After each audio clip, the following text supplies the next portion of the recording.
A buddy of mine was YouTube FaceTiming me, and he said to me, "Hey, what's that up there?"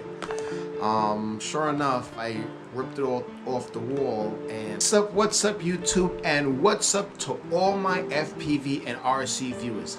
Now, guys, today is something extravagantly new, but to me, it's old. I have been sitting on it for quite a while. I have to say thank you to a long lost buddy of mine, and if you're watching this, I have to say thank you so much for getting me into the hobby.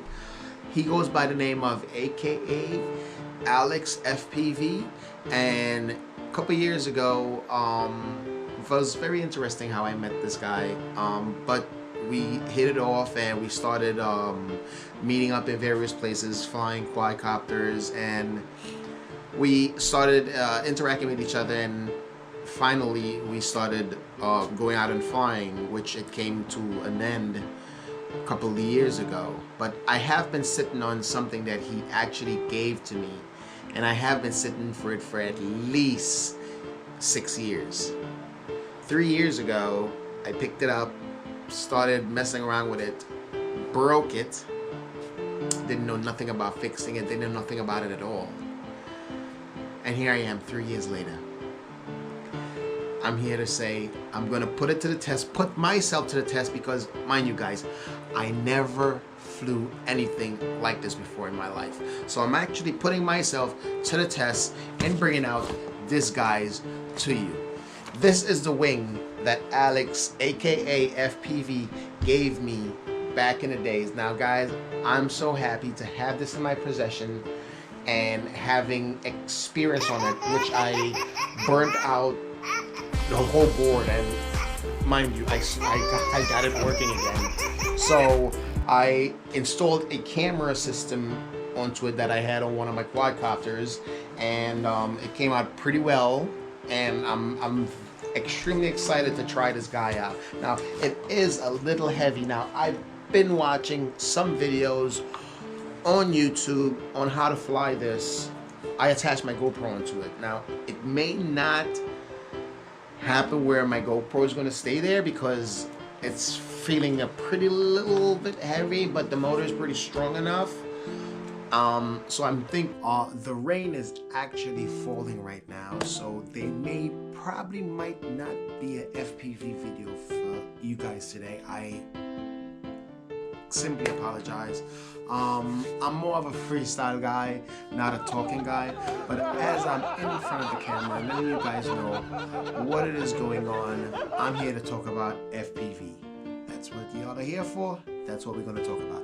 Now guys, a couple weeks ago I had mentioned I have been flying on 3 ESCs. Now I actually burned out the flight control, and I'm here to actually take you along the way and show you how that actually happened.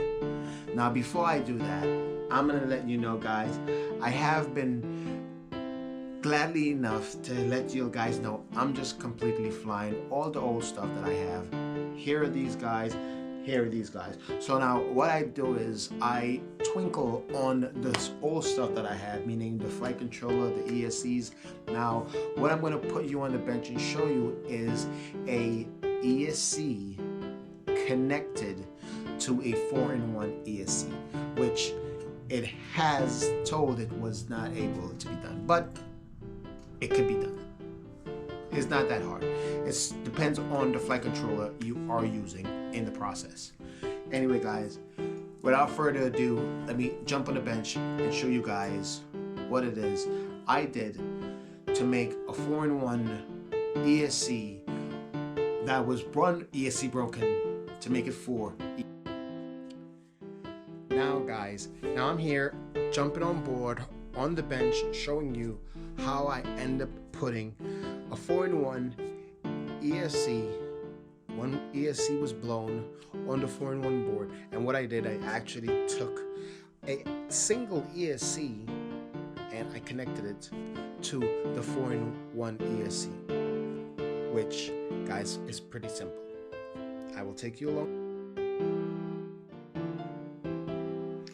Now on the bench, this is the whole layout, guys. And mind you, this is the whole brain of the operation when you're dealing with a quadcopter. Now, to figure out how these things work in breaking out in a nutshell is pretty simple and dynamic.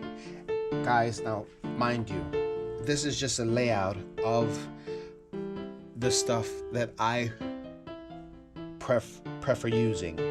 And mind you, it takes time to know that these things do break, but it could be replaceable. Like, for example, this motherboard on this flight controller is burned out. I could now take this motherboard and swap it with that motherboard and have this flight controller now working. I did it before, it worked.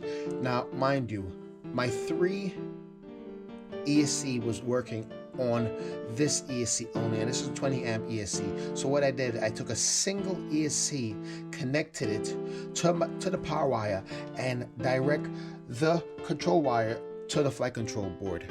Guys, it's pretty well done. It's all there for you in a nutshell. Stay tuned, guys, for watching. Don't forget, leave a like and subscribe, and always come back for more FPV and RC contents. See you in the next one.